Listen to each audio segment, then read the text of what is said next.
FIR पे चलेंगे। इन्हीं लालू जी के साथ आप लोग अभी सरकार चला रहे थे और अब जमीन के बदले नौकरी वाले मामले में पीएम घेर रहे हैं कि भ्रष्टाचारियों का अंत होगा। नीतीश जी एक बात कहते हैं और उस पर वो हमेशा कमिटेड रहे हैं। ना मैं किसी को फंसाता हूं, ना मैं किसी को बचाता हूं, और भ्रष्टाचार पे मेरा कोई समझौता किसी से नहीं है। न्यायालय, जांच एजेंसी जिसको जो कार्रवाई करना है करे। हाँ। तो नीतीश जी 45 सालों से इस देश में राजनीति कर रहे हैं। 18 साल से वो मुख्यमंत्री हैं, 5 साल वो केंद्र में मंत्री रहे, कैबिनेट मिनिस्टर रहे। उन पे भ्रष्टाचार का एक पैसे का किसी भी चीज में कोई दाग नहीं। उनकी सरकार एकदम साफ सुथरी है। अब मैं कांग्रेस पार्टी पे थोड़ी सी एक बात कहना चाहता था कि वो एक ऐसी ट्रेन है जिसके नीचे पटरी है नहीं, बोगियों का सिलसिला है। संजय निरुपम ये कहकर गए कि खिचड़ी चोर का प्रचार नहीं करूंगा मैं। दूसरा, एक कांग्रेस का इतिहास रहा है, जब अटल बिहारी वाजपेयी इस देश में विपक्ष के नेता थे, एक बहुत मशहूर सांसद रिश्वत कांड हुआ था। कोर्ट ने उस पर अलग राय ली, लेकिन उस पार्टी के जो एक शैलेंद्र महतो नेता हुआ करते थे, सांसद होते थे, उन्होंने ये पूरे घोटाले को उजागर किया। आज तक इतिहास में मैंने ऐसा कोई तथ्य नहीं देखा कि कांग्रेस पार्टी भ्रष्टाचार पर आगे बढ़कर किसी जांच प्रक्रिया को किया हो। सभी जांच प्रक्रिया कोर्ट के आदेश से हुआ जब वो सरकार में भी थे। कभी नहीं किया, चाहे वो कोलगेट हो, 2G हो, वीवीआईपी चॉपर हो, चीनी घोटाला हो।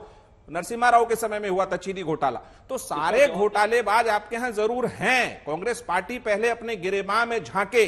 रही बात मोदी सरकार की जो गारंटी है कि हम न खाएंगे न खाने देंगे और भ्रष्टाचार पर हमला करेंगे, तो इस बात को समझिए। थोड़ी सी एक बात कह दूं कि मुश्किल है भ्रष्टाचार से बचकर निकलना। मोदी जी की सरकार है, अपनी बाप की जागीर न समझो। अब जवाब दीजिए सुबोध मेहता जी। हालांकि बहुत चालाकी से ये बच गए हैं। कांग्रेस पर बोला इन्होंने, आरजेडी पे कुछ नहीं बोला है। आरजेडी पे क्यों नहीं बोलते हैं? नहीं, आरजेडी पे स्पष्ट राय है हमारी कि वो जब गड़बड़ कर रहे थे उसमें भी जांच का नीतीश कुमार जी ने आदेश दिया है। के बदले नौकरी घोटाले की जांच सही है? बिल्कुल सही है, बिल्कुल। कोई भी जांच, मैं स्पष्ट कर दूं, हमारी पार्टी का हमेशा स्टैंड रहा है, भ्रष्टाचार में कोई भी जांच यदि चल रही है और न्यायालय के पास विचाराधीन मसला है, तो हमारा कहना है कि ना हम किसी को फंसाते हैं और ना हम किसी को बचाते हैं। जांच होनी चाहिए और भ्रष्टाचारियों को सजा होनी चाहिए। चारा घोटाला कब का है? ऐसे में जमीन के बदले नौकरी वाला घोटाले की जांच हो तो क्या दिक्कत है? आप कैसे क्लीन चिट दे सकते हैं बैठे बैठे? अतुल जी, छोटा सा जवाब फिर आ रही हूँ आपके पास। सुबोध जी। नहीं, मुझे एक बात समझ में नहीं आता है कि सुधांशु जी को ऐसा क्यों लगता है या फिर सत्यप्रकाश जी को ऐसा क्यों लगता है कि सामने वाले लोगों को कुछ पता नहीं है। जेपीसी कितनी बार लगाई है कांग्रेस ने? संसद में जेपीसी लगाई ना। जेपीसी का तो मुखिया जो है तो विपक्ष का नेता भारतीय जनता पार्टी कम से कम 2 सेशन प्रकाश जी सुनिए ना, मैं बीच में बोला, में कोई काम नहीं हुआ, मैं बीच में बोला करके आपने मैं बोलूंगा, फिर बीच में मैं बोलूंगा। मैं सच बोलना शुरू हुआ था तो इनका कपकपा करना शुरू हो जाता है। बोलिए। तो इन्होंने, हमने जेपीसी मांगी, इनके ऊपर आरोप हुए, कभी किया इन्होंने जेपीसी? संजय राउत जी ने प्रधानमंत्री मोदी जी को, रेड्डी के डायरेक्टर को, दोनों को, राहुल कुल नाम के एक विधायक है बीजेपी के, उनके शुगर फैक्ट्री के घोटाले के 500 करोड़ के सारे पेपर जो दोनों को दिए थे, नहीं दिया इन्होंने कोई आदेश इंक्वायरी का। इनके जमाने में सीबीआई के डायरेक्टर के ऑफिस में रात को 1 बजे रेड होती है। यानी प्रधानमंत्री के अंडर आता है सीबीआई का कार्यालय। अपने ही कार्यालय पर रेड करने का सबसे पहले कोई काम हुआ होगा 70 साल में तो नरेंद्र मोदी जी की इसमें हुआ है। सारे भ्रष्टाचार जो है, इलेक्ट्रोल बॉन्ड्स अगर सामने नहीं आता, सुप्रीम कोर्ट लताड़ता नहीं, तो ये बड़ी बड़ी हाँकते रहते। इतना बड़ा भ्रष्टाचार का मामला सामने आ गया है, देश के प्रधानमंत्री ने इस्तीफा नहीं दिया, तो बेशर्मी के सारे रिकॉर्ड तो ये लोग तोड़ रहे हैं और सर खड़ा करके, सर ऊंचा करके यहां बात करते हैं। इस्तीफा मांग रहे हैं सुधांशु जी, पीएम केयर्स का इंक्वायरी लगाओ। जवाब तो इतना बड़ा घोटाला सामने आया, आरटीआई क्यों कमजोर किया? इन्होंने आरटीआई क्यों कमजोर किया? अरे इतना एसबीआई पर प्रेशर डाल रहे थे और कोर्ट में बता रहे थे कि ये बता नहीं सकते हम, और इधर पारदर्शिता की बात करते हैं। जवाब सुनिए सुधांशु जी। अरे सुनिए जरा, आप सुनिए अतुल जी। आपने कहा इलेक्टोरल बॉन्ड्स के बारे में, चलिए वो तो अब सारी जनता को पता है कि 1461 करोड़ के इलेक्टोरल बॉन्ड कांग्रेस लेके, मतलब 900 चूहे खा के बिल्ली हज को चली। अब कहते हैं गलत था, चलो कोई बात नहीं, वो तो कोर्ट ने कहा, सामने आ गया। मगर अभी तक, अतुल जी पूरी बात कर लूं तब हंसिएगा। अभी सर देखिए, अभी हास्यास्पद स्थिति आ रही है सर, अपने समय का इंतजार नहीं मैं तो।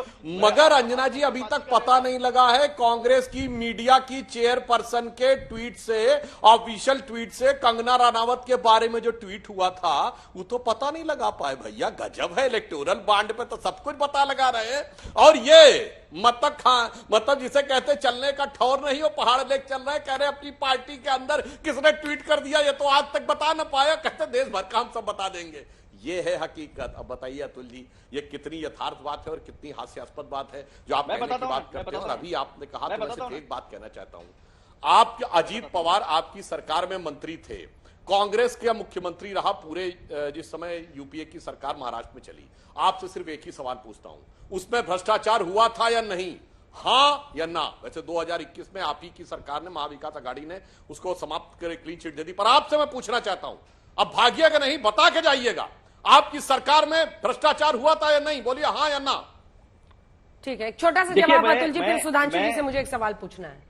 मैं नरेंद्र मोदी जी के पार्टी में नहीं हूं, बीजेपी तो बची नहीं है, नरेंद्र मोदी जी के पार्टी में भागने के लिए क्लीन चिट हमने नहीं दी थी mister Sudhanshu Trivedi ji. Clean chit Devendra Fadnavis के साथ जब 72 घंटे की सरकार आई थी तब दी थी, परमवीर सिंह ने दी थी, तो ये मुझे ना बताइए। और दूसरी बात, भागने की बात, आप देश के गृह मंत्री गए थे मणिपुर में, 3 दिन तक बैठे रहे, उन्हें पता नहीं हुआ कि सरकार महिलाओं को निर्वस्त्र करके भगा दिया जाए। अभी सुन लीजिए, निर्वस्त्र करके दौड़ा दौड़ा कर गैंगरेप हो रहा था, यह देश के गृह मंत्री को नहीं पता चला।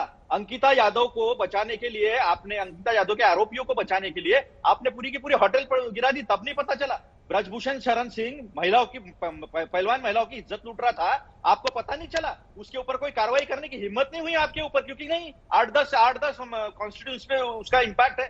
तो आप हमें ना सिखाइए।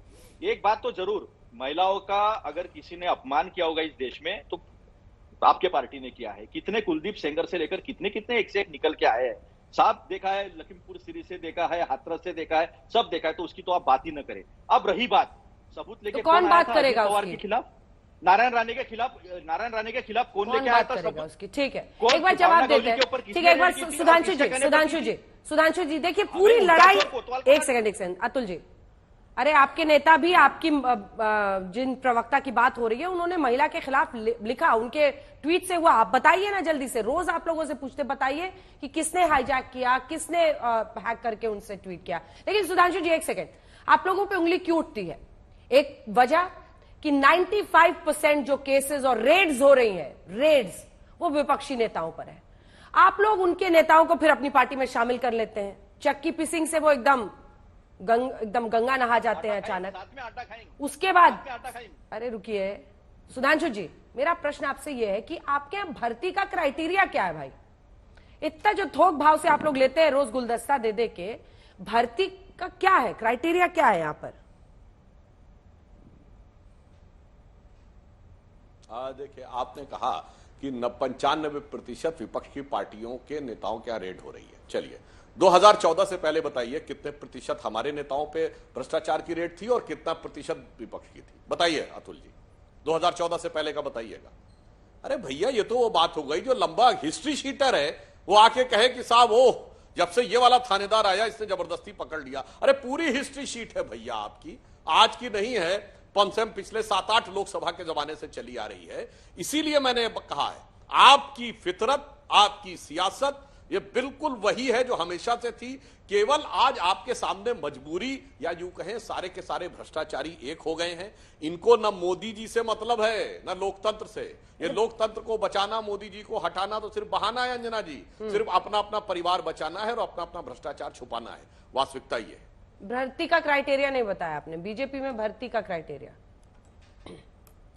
भर्ती का क्राइटेरिया बता देता हूं, सुनिए अंजना जी, हमारे यहाँ बाकायदा भर्ती के लिए कमेटी है जिसके कि अध्यक्ष महामंत्री के रूप में विनोद तावड़े जी हैं। आप कभी भी उनको बुलाइएगा और उनसे पूछ लीजिएगा कि वो पूरी व्यवस्था के द्वारा इस बात में निर्णय होता है। तो हमारे बाकायदा एक कमेटी बनी हुई है, वो निर्णय लेती है। आप विनोद तावड़े जी से बात करके पूछ लीजिएगा, क्योंकि मेरा काम तो मीडिया में रिप्रेजेंट करना है और वो उस विषय पर निर्णय लेते हैं। परंतु एक बात मैंने पुनः कहा है, कोई कहीं भी रहा हो, हमने कभी केस विड्रॉ नहीं किया। और ये लोग झूठ क्या बोलते हैं, देखिए ये कहते हैं प्रफुल्ल पटेल क्या एक्यूज थे किसी केस में, नाम बता के जाएंगे, अतुल जी भागेंगे नहीं। हेमंता विश्व शर्मा को क्या कभी एक्यूज के रूप में किया गया है? कभी नहीं था इनके जमाने में। हेमंता विश्व शर्मा का बाकायदा वीडियो अवेलेबल है कि उनको विटनेस के रूप में बुलाया गया, उसके बाद वो सोनिया गांधी जी के पास गए, सोनिया गांधी जी ने उसका कोई जवाब नहीं दिया क्योंकि उनको डर लग रहा था कि उनकी सरकार का कुछ गड़बड़ मामला ना हो जाए। इसीलिए मैं कह रहा हूं, बता के जाइए अतुल जी, आपकी सरकार में भ्रष्टाचार हुआ था या नहीं? जिसका जवाब हां या ना में होना था वो जवाब नहीं आया। आपने मणिपुर की तरफ गए, तो मैं पूछना चाहता हूं, मणिपुर के लिए आप केंद्र सरकार के खिलाफ अविश्वास प्रस्ताव लाए, आंसर है हां। मणिपुर सरकार के खिलाफ कोई प्रदर्शन या नोटिस किया हो तो बताइए। एक नोटिस नहीं किया। यह है राजनीति।